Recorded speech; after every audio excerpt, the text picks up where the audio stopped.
Welcome to the Devin Nunes Podcast, breaking through the political noise, separating fact from fiction. From the San Joaquin Valley, the breadbasket of the solar system, here is your host, Devin Nunes. Welcome back to the Devin Nunes Podcast. This is simulcast on both YouTube and on iTunes and Podbeam and wherever else you get your podcasts from. This week, we are lucky enough to have one of the few reporters who wrote about the Russia hoax that turned into Spygate. Really deserves to win a Pulitzer Prize, although I think we should just take the Pulitzer Prizes, throw those out the window. Those are only given to people who specialize in fake news and corruption and work with the dirty cops or the Democratic Party to build their narratives. That's who the Pulitzer Prizes are given to. But at least for the Devin Nunes Podcast, we're going to start giving out our own Pulitzers, but we'll have to think of a different name for those Pulitzer Prizes. But we have Chuck Ross from the Daily Caller. Chuck, I've only spoke to you a few times. First time I actually ever met you was on stage at CPAC a few years ago. Right.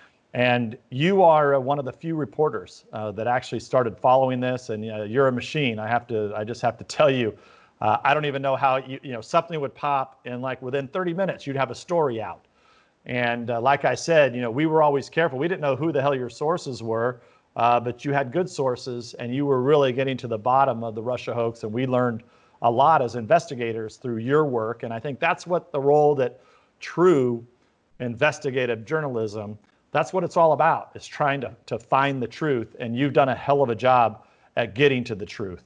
So Chuck, but before we get into that, before we get into Spygate and the Russia hoax, I always like to have my guests, a lot of people don't know you. You work at the Daily Caller, but tell us just a little about how did you get interested in journalism, and where did you go to school, and when did you start in journalism, and then to where you got now?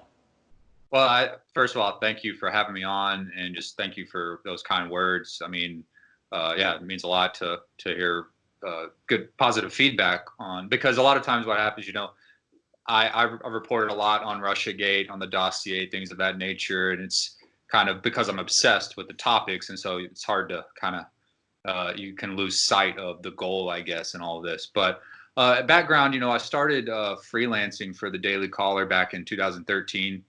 I went to school at Wichita State University here in Kansas. I still live outside of Kansas City, and I majored in finance and economics, and had a stint at a corporate job for a year and didn't really like it, and kind of started just writing on my own, and then found my way through a couple people I knew and fell into the Daily Caller.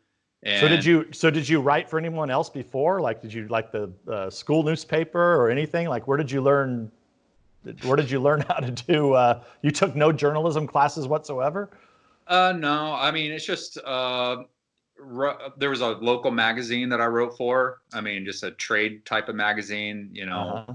I mean, I can't say that I learned anything in that way. It's just, kind of just picked it up, reading other people, reading other journalists who I respected, and just kind of figuring out, learning the craft on my own in a way. And then when I joined the Daily Caller, of course, editors just kind of help hone that craft.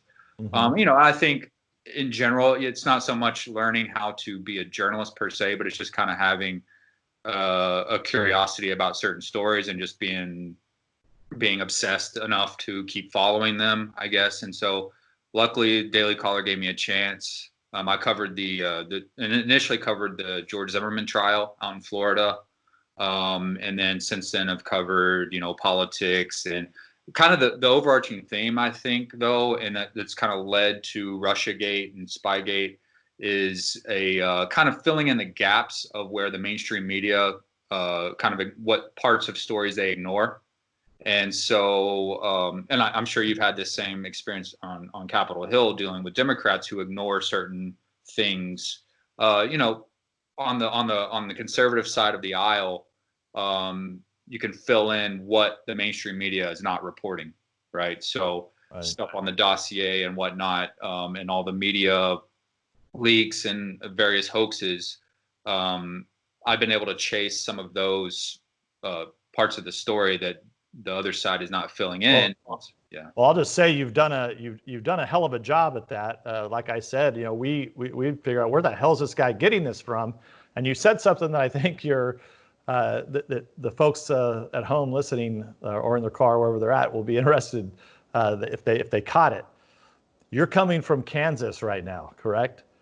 And I think a lot of people don't understand that. So how is it that you're sitting in Kansas right now, in the middle of the country, and yet you're one of the best reporters that we have, investigative reporters, in all of the Spygate Russia hoax saga? When you have all the creeps, the 90%, and that's not your words, it's my words, they're creeps that might as well, their headquarters at the Democratic National Committee. And here you are, Chuck Ross, never trained in journalism, which I didn't know, living in Kansas, and yet you must have like on 27 television sets on your wall there or something, and 16 computers going, and and headsets or something, Chuck, because I mean you would break stuff like immediately, like from all over the place. You'd be able to reach people from all over the place. It's shocking. So how do you manage this from Kansas? Oh, that's a good question. I've not thought too deeply about it. I guess in a, not being from the Beltway in the Washington, D.C. area does have certain benefits.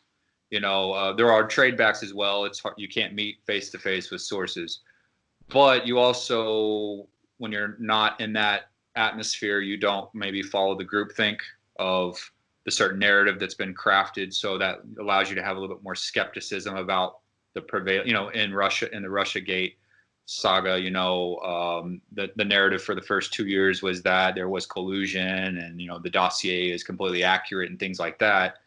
Now, when I'm not living and working around the same people who think those things, it prevents me from falling into that trap. As far as developing, it goes back to just being obsessed with the story. I mean, this has all from day one fascinated me. Like, how does the media operate? How did the media all kind of come to this conclusion that there was collusion? And I just kind of wanted to unravel that. And then when you start, so that's a great segue, Chuck. What is your earliest recollection of, like, what's the first thing? I don't even know. What do you remember the first story that you wrote about the Russia hoax? Like, when was that? When did it pique your interest that you were following it, and then to that time that you wrote your first story? Take us back in that time frame. It would be, and I don't remember the exact date. So the dossier comes out. It all centers on for me, the Steele dossier is kind of the origin for a lot of people, I think, too. And now, just to be clear, you weren't one of the lucky mainstream media guys that actually got the proto dossiers or the dossiers in 2016. When you say you got the dossier, that's when it was leaked to BuzzFeed, and BuzzFeed put part of the dossier out, correct? Correct. And actually going back further, I'm on Twitter a lot, and during 2016, there was a lot of innuendo and rumors circulating about something out there that's really bad for Trump. And then some news stories come along, and it really builds up this idea that Trump was doing something bad. And I can't say I bought into it. I didn't necessarily believe it, but it did make me wonder. And then along comes the dossier on January 10th, 2017. It drops like an atomic bomb, and it immediately piques my interest, of course, because it's got spy stuff. It's really, just on its face, it's kind of an interesting document. But 2 days later, I immediately kind of just started Googling and researching and figuring out, after Fusion GPS's name came out, the people who commissioned the dossier, I started looking into them. Didn't expect to find much, but lo and behold, I found that they had worked with this Russian company through 2016, a company called Previzon, that is aligned with the Kremlin's interests. So I just found it fascinating that Fusion GPS seems to be working both sides of the fence here. They're working for a Russian company and trying to relax sanctions and whatnot. And then on the other side, they're accusing Donald Trump and the Trump campaign of being in bed with Russia. So that was I think I wrote that story on January 12th, 2017, a couple days after. And for me, that just planted the idea that the company behind all of this, and this is before we knew that Hillary Clinton had paid for the dossier. it just really planted in my mind that there's definitely something more to the story. And then another good journalist, I see Lee Smith's book on your shelf behind you. I mean, people like that have continue to dig in, and I've borrowed from their work. I've borrowed, of course, things that Congress has revealed. As far as my reporting process, just a name comes out through either a congressional request or another report, and you just chase that trail and just see where it leads. And it's just continued to turn out really fascinating tidbits in this whole saga. Well, I can remember back in early 2000, well, late 2016, early 2017, when that dossier comes out, and as someone who's read a lot of intelligence reports, you read that and it's a joke. It's a joke on its face, because it reads like, a cheap Russia spy novel that's made for like a movie that gets that nobody goes and watches because it's just so pathetic. Like you couldn't even really make a screenplay out of the dossier. However, now when you fast forward, there's so much to that dossier. When you look at it, you have to give these guys credit. They were very sophisticated about how they dirtied people up, and we'll get into that in just a few moments. But I want to say that the first time there were very few people when I raised questions, and the main reasons that House Republicans raised questions, because all through 2015 and 16, we were criticizing the Obama administration and the intelligence community publicly, by the way, that they weren't doing anything about Putin, and that I called it personally the largest intelligence failure since 9/11. So you can imagine, after the election, I start getting called a Russian agent. Anybody who challenges the narrative starts being called a Russian agent. Anybody affiliated with the Trump campaign gets called a Russian agent, and even to this day, as of this morning, with everything that's going on with General Flynn and all of that, there's not an hour that goes by that Republicans don't get accused of being Russian agents somehow, or somehow connected to the Kremlin.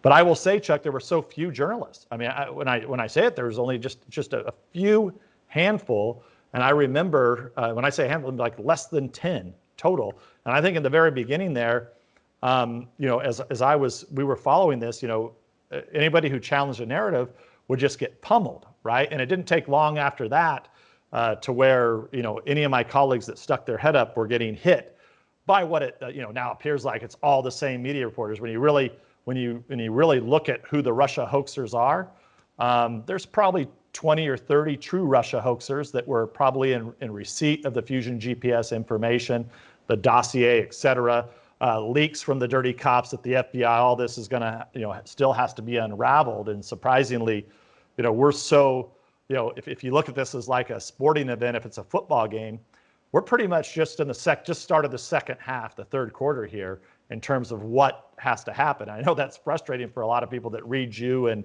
follow the work that we've done, but you have to remember now the walls are closing in. We know their game plan.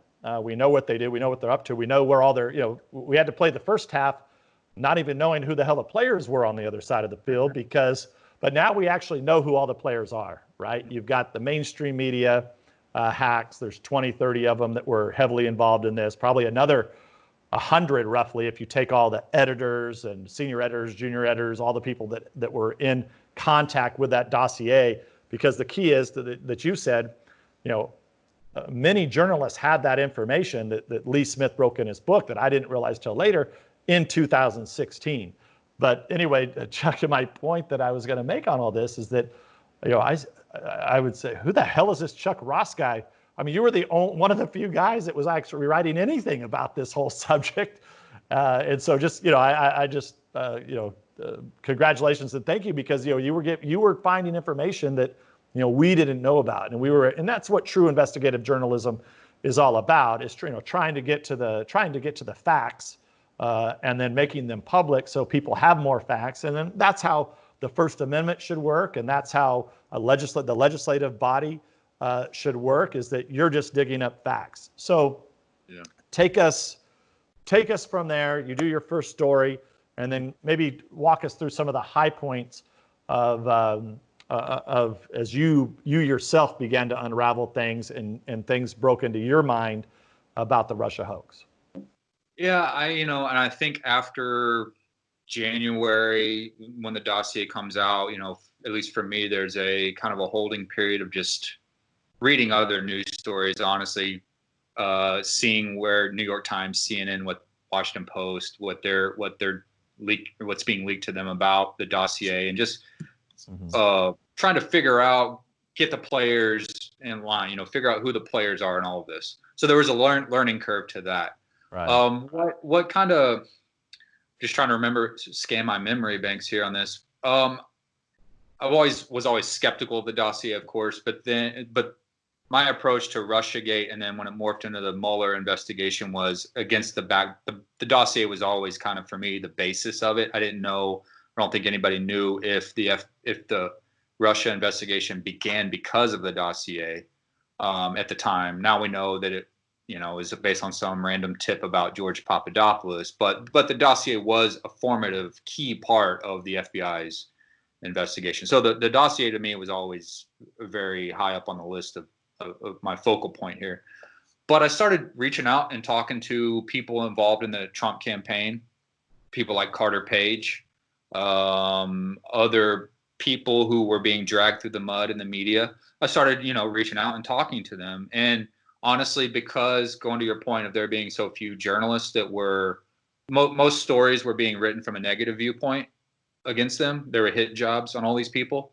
So if you were, and I'm not trying to act like I'm anything special in this, but I was not really going out to write hit pieces on these people. So they're willing to talk to me more, they and I just wanted to hear them out. Well, you probably picked that up early, because what I was referring to earlier, if you look at like a football game, the first quarter of this, we didn't even know who the other players were on the other side, right? And, they had an overwhelming number of players, and you learned that, everybody was essentially on their side, right? From all the mainstream media hoaxers to the Democratic Party to law firms to consultants to, probably even senators and congressmen, Democratic, that will never really know the truth, because, they're never going to be hauled before a court or an investigator. But likely a whole bunch of people in the Clinton campaign, the Obama administration, they all knew this. But as time went on, and I'm assuming you caught on to this before we did, when you just looked at whatever CNN and the Washington Post, New York Times, whatever they were reporting, you then could eventually, we learned, oh, they're getting leaks. Yeah. They're getting leaks, and it was pretty easy then. And now in retrospect, you can see they were getting multiple leaks from dirty cops, probably the Clinton campaign operatives, whether that's Fusion GPS or lawyers or others.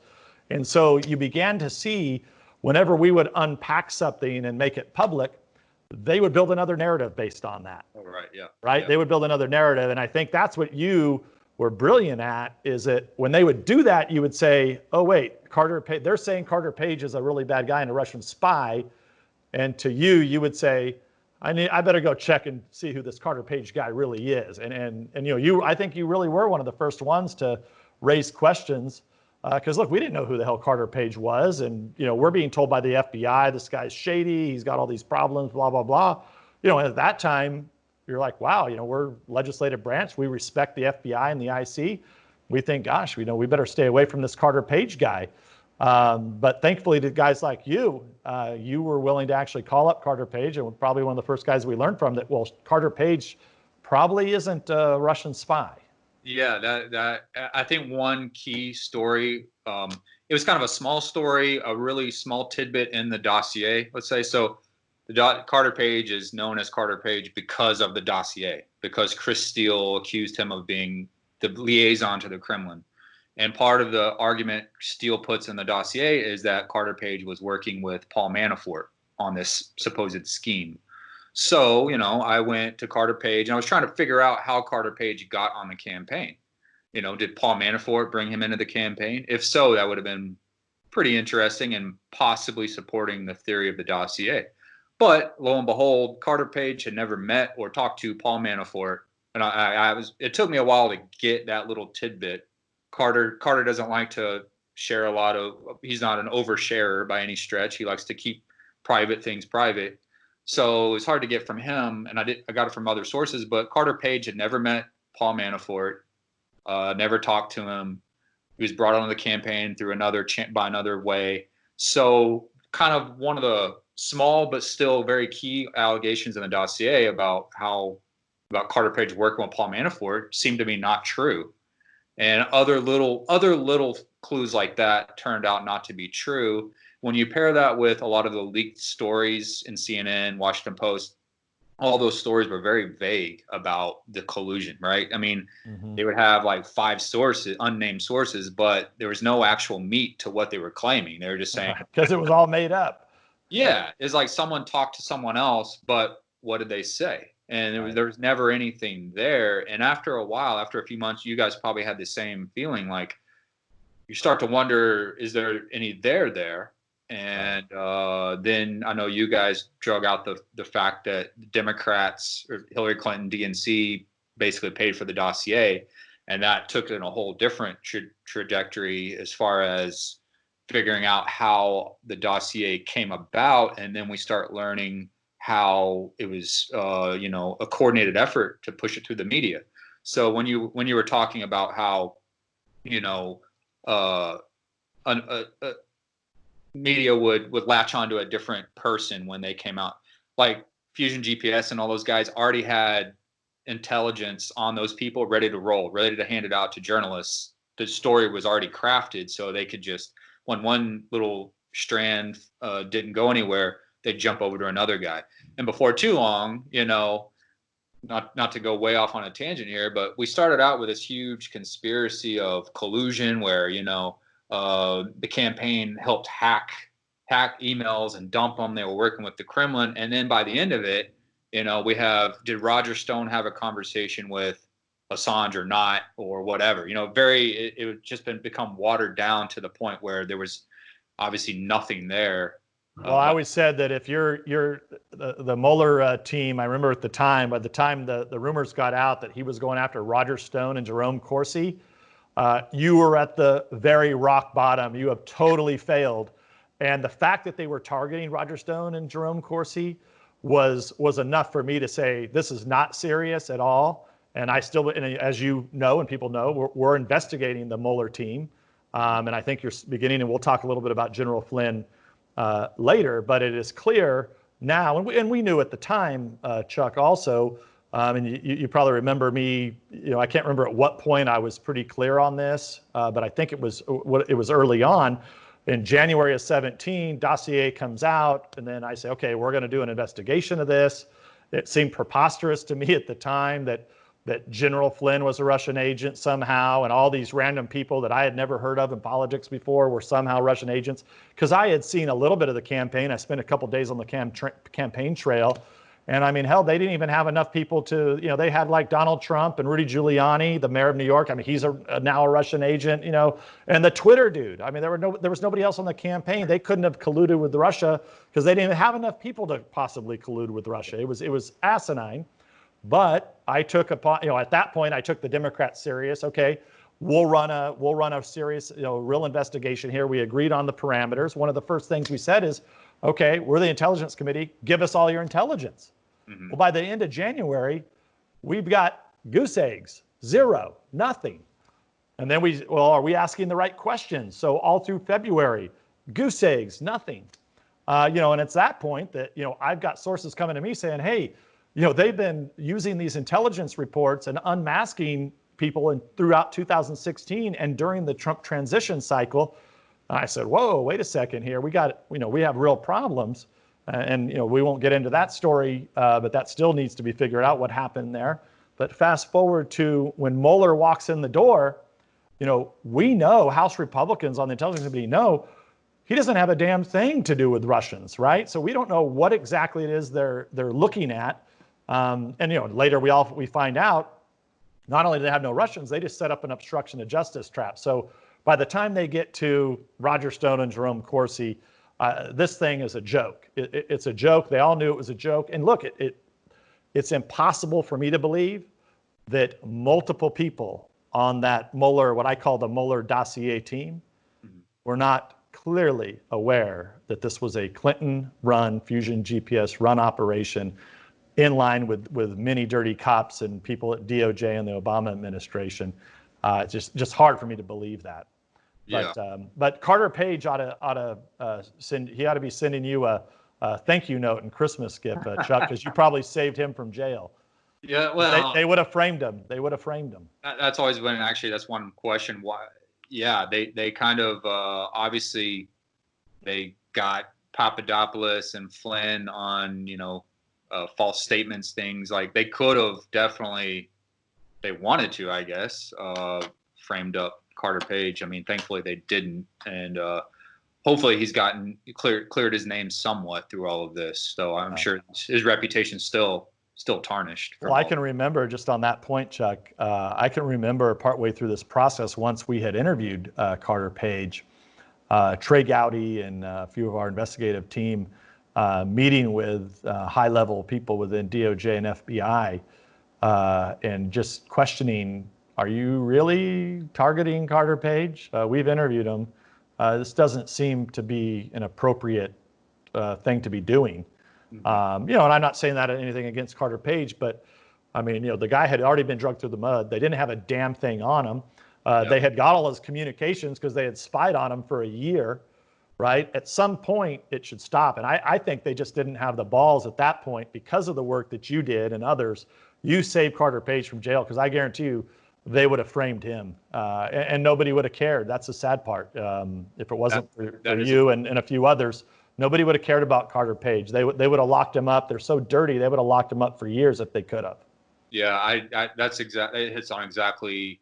I've tried to be very objective with Carter and other people dragged into this, but it always just had the feel of they were punching way down to Carter Page. I mean, he's not a political figure. He wasn't known before. He's not a public figure by any means until they made him public. Right. So they raised him up to this level just to beat him down, and I think that's just, I don't know what the word is. It's bullying. It's just not right, I guess, is the simplest way to say it. But yeah. So take me back. You were one of the first ones. We recently, I've been talking about that we're interested in 3 Russian Americans, and I've mentioned Sergei Milian. And we ignored him for a long time because he was in the dossier, but our perspective on the dossier, we didn't take it seriously because it was in fact just made up garbage. In fact, I don't even think Christopher Steele wrote the dossier. The good work that Lee Smith did by realizing with the proto dossiers, the early 2016 dossiers, which is why I've said this thing started well before 2016, started in late 2015. And what the Clinton campaign was good at doing, anybody that was ever mentioned in the press, that they could then build up, and you could Google one story, they'd get out, they put it into the dossier, they leaked it out so that multiple stories would appear to, as you said, build these people up.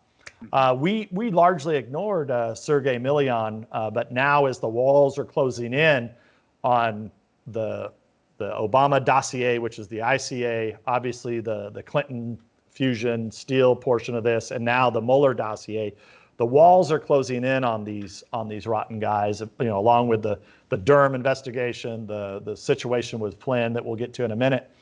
But you were one of the few people that actually tried to go out. We tried to go out and find Sergei Milian. We had invited him in to speak, and I now look back at that. We should have pushed harder to get him to come in to speak. But you had some interaction with him. Can you, our listeners and viewers, can you walk us through why Sergei Milian is important? I've said publicly he really needs to come forward and testify to Congress so that he can at least, or give statements to Congress, because there's a lot of information, a lot of gaps that he could probably fill in. Yeah. But can you walk us through the Sergei Milian stuff? Yeah, his name first became attached to the dossier and I believe it was January 24th, 2017. His name is reported as a supposed source for the dossier. It kind of looks like someone affiliated with Fusion GPS or Steele gave that name to certain reporters. So his name pops on the scene as the supposed source for some of the more salacious parts of the dossier. The compromising video and things like that, and supposedly some of the allegations about the conspiracy involving the Trump campaign.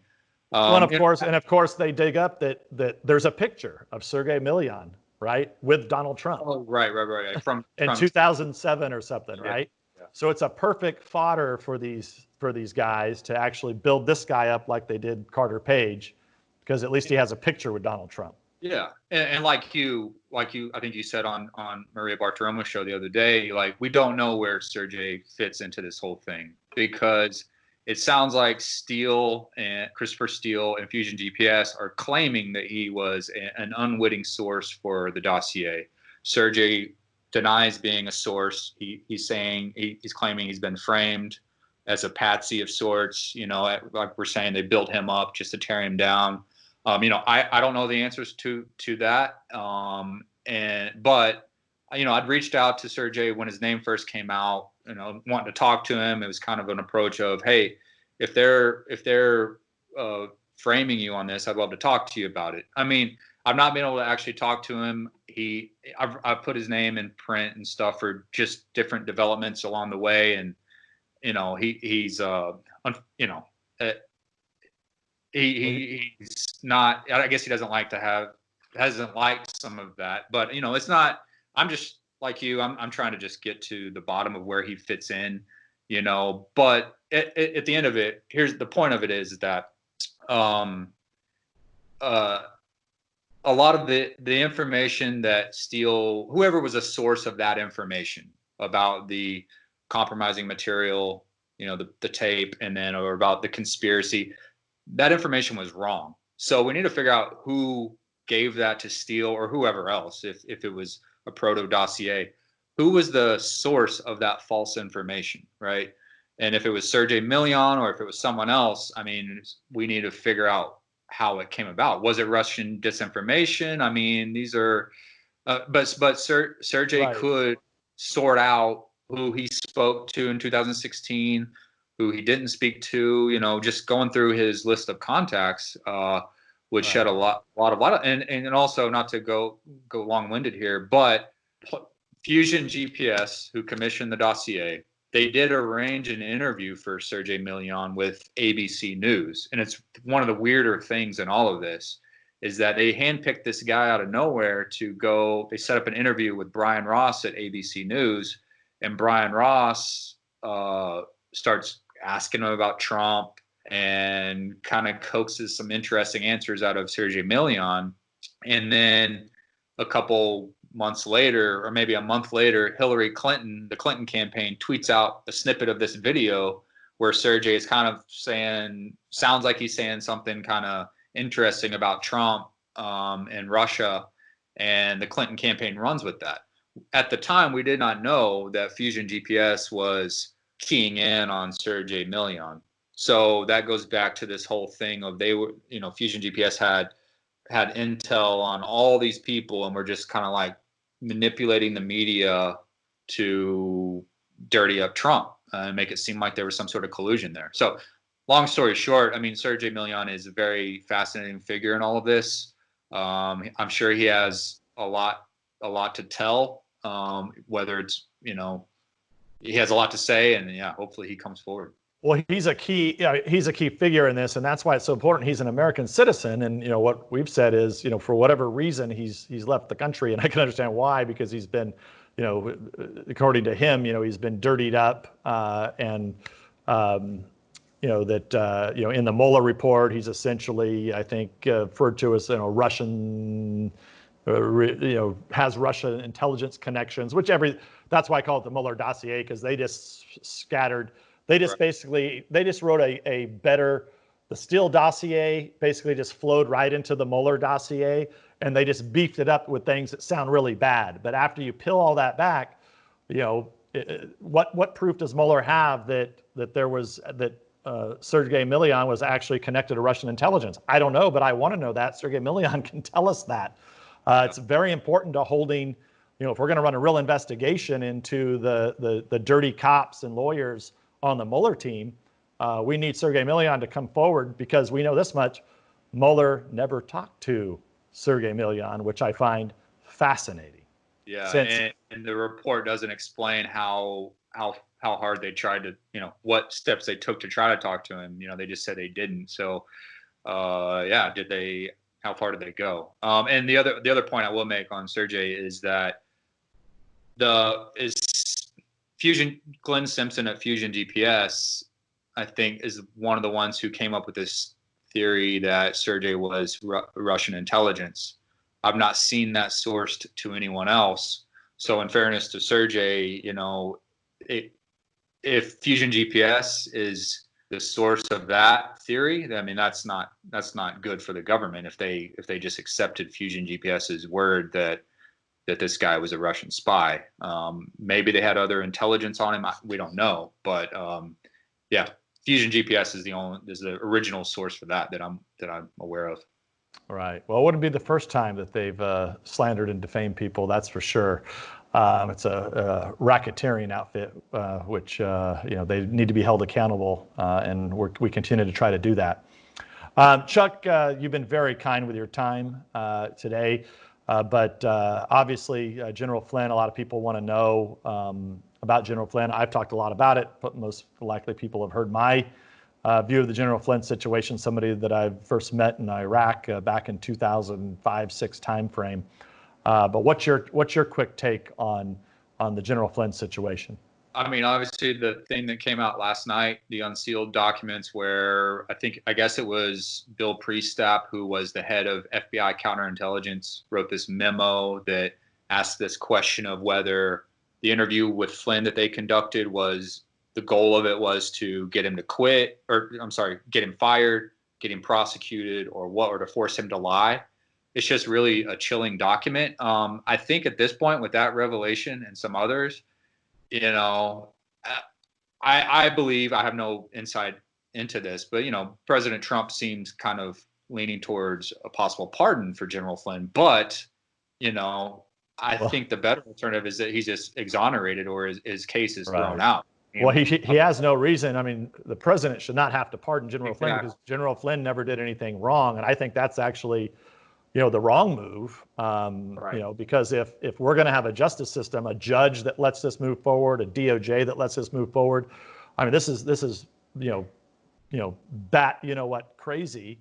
I want to keep my podcast G-rated here, but it's absolutely insane that this has gone on this long, especially what I've started out with, that I had told people at the highest level of our government that we had information that General Flynn was not lying from the FBI itself. We put it in our Russia report that came out in early 2018, and then the FBI redacted it.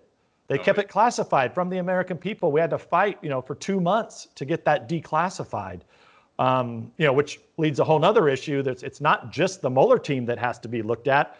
It's whoever the hell in the FBI was keeping this stuff redacted. They owe us answers. They owe the American people answers. They owe people like you that are trying to get to the bottom of this answered, and very, very frustrating. But Chuck, I'll give you the last word. Where do we go from here with the Russia hoax? You don't have to give us any secrets, but what are you looking at? What are you investigating right now? What do you want to know about? Yeah, it's like drinking from a fire hose, I mean, there's been a pause, of course, because of coronavirus. I have hopes that there will be some more documents coming out, more declassified transcripts and things of that nature. I know on the Senate side, there's been some releases of footnotes in the IG report and transcripts, and I know you're working on some things there too. We're waiting for the Durham investigation to conclude and see what comes out of that. He's looking into a lot of the spy types that were circulating around the Trump campaign. I'm just keeping my eyes open for any little thing. And then, of course, still plugging away at the dossier. And, even though it's virtually been completely debunked, I and several other reporters, and I know Congress wants to figure out exactly how it was so wrong. That's a key thing to figure out, is why the dossier was so completely wrong on so many things. Did Steele lie? Did Steele fabricate it? Or did someone trick him? Or what happened? That's a key thing. And hope, Adam Schiff, not to go at your counterpart there, but Adam Schiff would have the capacity to, of course, dig into that type of thing, but he hasn't. So that's we won't hold our breath on that one. Right. Chuck, dailycaller.com, right? And then I know you're on Twitter a lot. What's your Twitter handle? Chuck Ross DC. So people can find you at Chuck Ross DC. Yeah. I can tell you this, Chuck. I want to thank you, obviously, for all the work that you've done. The American people can sleep well at night, knowing that journalism is still alive. It barely has a heartbeat because there's very few people doing the work out there. But Chuck Ross, you're one of the few. Thank you for standing up for the American people. Thank you for a guy not even trained in journalism. Thank you for being a real investigative journalist. And I think the American people can sleep well that they are being protected by folks like yourself and very few others. So thanks a lot for being on the show. Yeah, thanks for having me, and thank you for the kind words. And yeah, I enjoyed it. This is Devin Nunes. It's a long podcast. Hope you enjoyed it. We'll catch you next week. Thanks for listening to the Devin Nunes Podcast. We invite you to subscribe so you don't miss a single episode. And remember, you can download this podcast on iTunes or at devinnunes.com. Storm clouds been gathering so long, I don't know. The darkness around us leaves no easy road. We've started wondering if every road dead ends our dreams. Wind whips the dust up and rain's pouring down. Good people struggling in every hometown. We've started wondering if we even matter at all. We'll take that hard road to happier days, 'cause we kept our American faith. Now it's not our first trial by fire like this. It's nothing hard working family can fix. We've got the power to save it all here in our hands.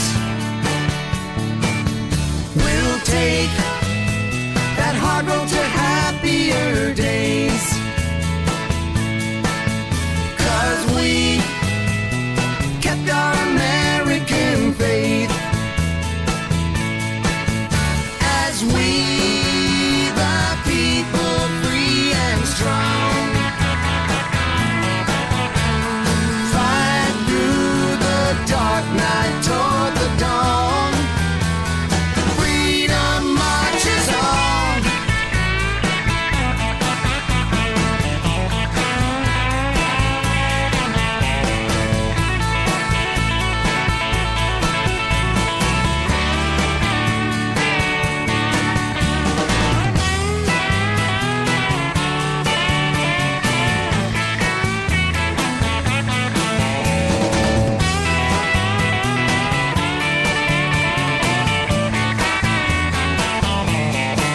Now the hard road is waiting, but we're not afraid. That's why they call her the home of the brave. With a prayer and a purpose, we're already half the way there. We'll take that hard road to happier days, 'cause we kept our American faith.